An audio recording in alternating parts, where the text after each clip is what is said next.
Mnangagwa himself, I heard a lot of people saying that he's not in charge and he's acting like Biden.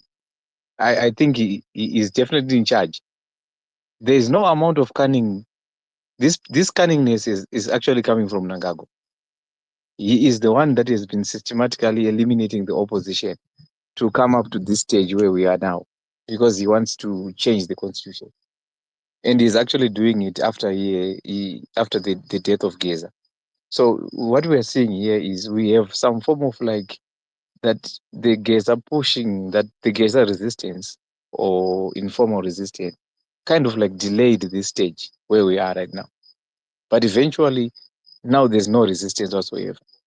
The influencers have been captured. All of them have been given cars, from the churches to the comedians. So internally, there's no one speaking. The parliament has been completely decimated. It's actually in favor of Mnangagwa. They're actually going to benefit an extra 2 years on their current tenure.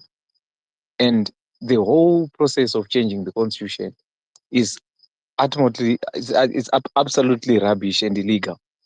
Because when the people have the right to decide the leader whom they want, and a parliament can come and change that right and say, you no longer have this right. We now decide on your behalf who is going to be your leader. We are going to choose the worst of the detectors for you. So this thing is not good, but we have a solution. I have listened to other guys who are speaking here. I'm not going to speak much upon this mutilation of the constitution because it is a mutilation of the constitution. But I'll just highlight a few things. The first amendment proposed that the chiefs are going to be allowed to be political. As you know, that almost 60% of the vote comes from the rural areas, and this is where the chiefs have control over.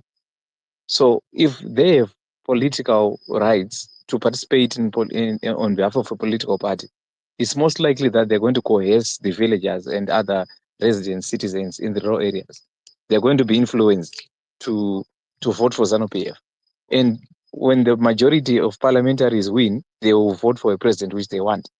So it's a death knell to the opposition. There's no I don't think there's any chance that we will see another opposition leader on the ballot if this is passed. Because you're not going to see Chamis on the ballot if this thing is passed.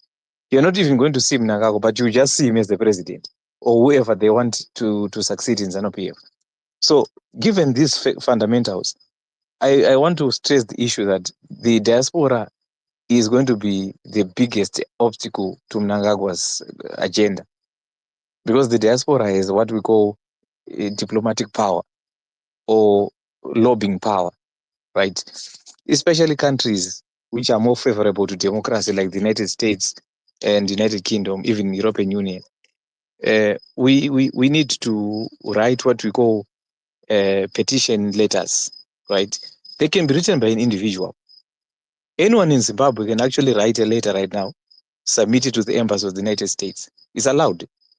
You can actually write a letter complaining against all these violations of the Constitution and submit it to the United States and argue that the United States foreign policy and the United States domestic policy with its relationship with Zimbabwe is not in sync with what the government is doing.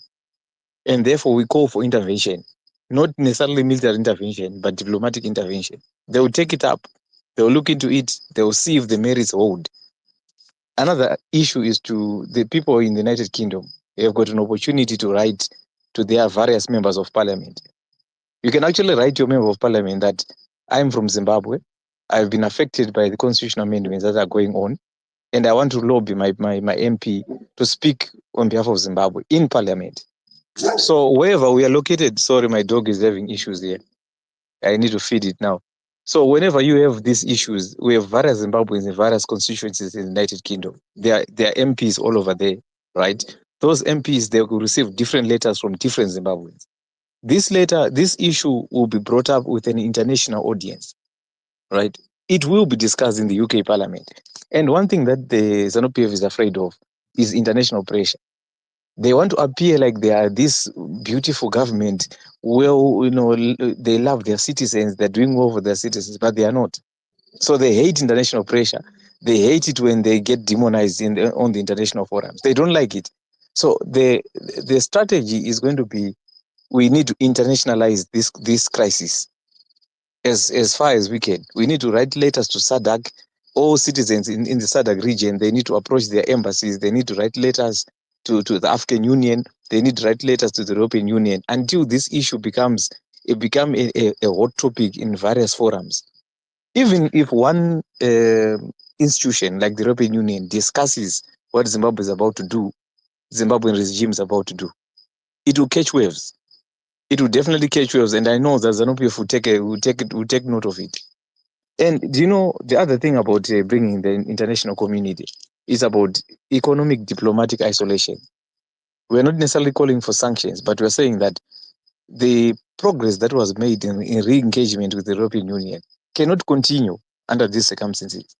Because the European Union, as itself with its principles, it cannot support the cohesion of a people. It cannot do business with a government that is coercing its people. So in that light, Zimbabwean diaspora have a legal basis already to argue their claim that they cannot allow Mnangagwa to entrench authoritarian rule in Zimbabwe, which is a constitutional democracy as it stands.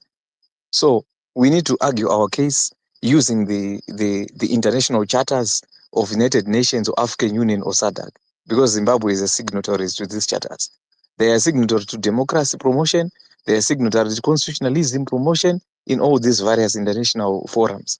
So by virtue, by default, they've automatically tear down that charter to say that they are no longer signatories or committed in enforcing the charters that they signed. So we have a huge advantage right now. And the other, one of the most important institutions in the United States is the Congress. The Congress is very, very potent enough to raise these issues, but it needs to be done in such a way that it does not expose who is going to be writing these letters. But my recommendation is, people in the United States, Zimbabweans in the United States that are concerned about the Zimbabwean crisis can actually write these letters, right, to their members or to their congressmen, right? They need to tell the congressmen that this is our issue. We need your help. We need this to be spoken out loud because the people on the ground have been oppressed. So when they do that, they can also approach other lobbying organizations to partner with them and say, we need our case to be brought forward before the authorities, right? Until the point that even an individual has got the capacity to write a letter to the Secretary Rubio, they can actually do that. They can write a letter to Secretary Rubio and inform Secretary Rubio that your embassy is in Zimbabwe, in Westgate, and your foreign policy is not in alignment with what this government is about to do. It is an oppression of the people.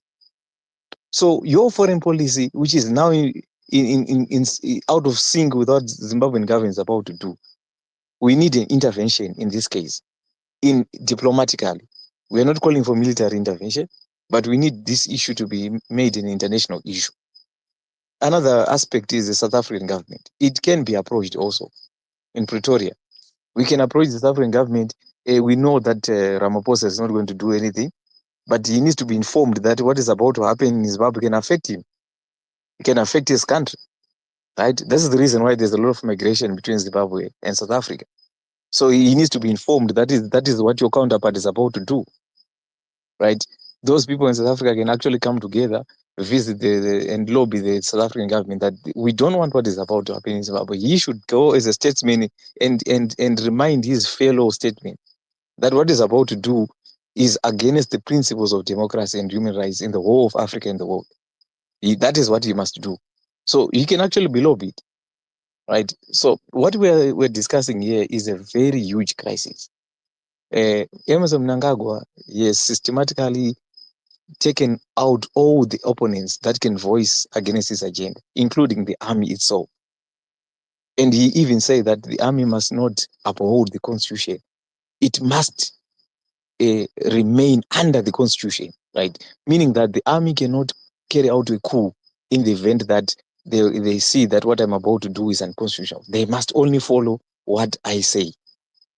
And the army is the last line of defense. So he's even afraid of the army. He's so scared. He doesn't know what Chiwenga is thinking. He doesn't know who in the army is left out after he had weighed out a lot of generals. So by that constitutional amendment is actually weakening the army itself. I think there's a lot of division in ZANU-PF. But I think this issue can be solved. This issue can get international outcry, and this issue can go international within 90 days, because it has never been done in Africa, and people who have tried it in Africa have ended up being isolated internationally. So thank you, Uncle. We will continue to speak against what Mnangagwa is doing. It's now gloves off. The guy does not respect people. He doesn't respect us. So we wanted to respect him, but we can't respect him anymore. If there is no opposition, there is dictatorship. Thank you.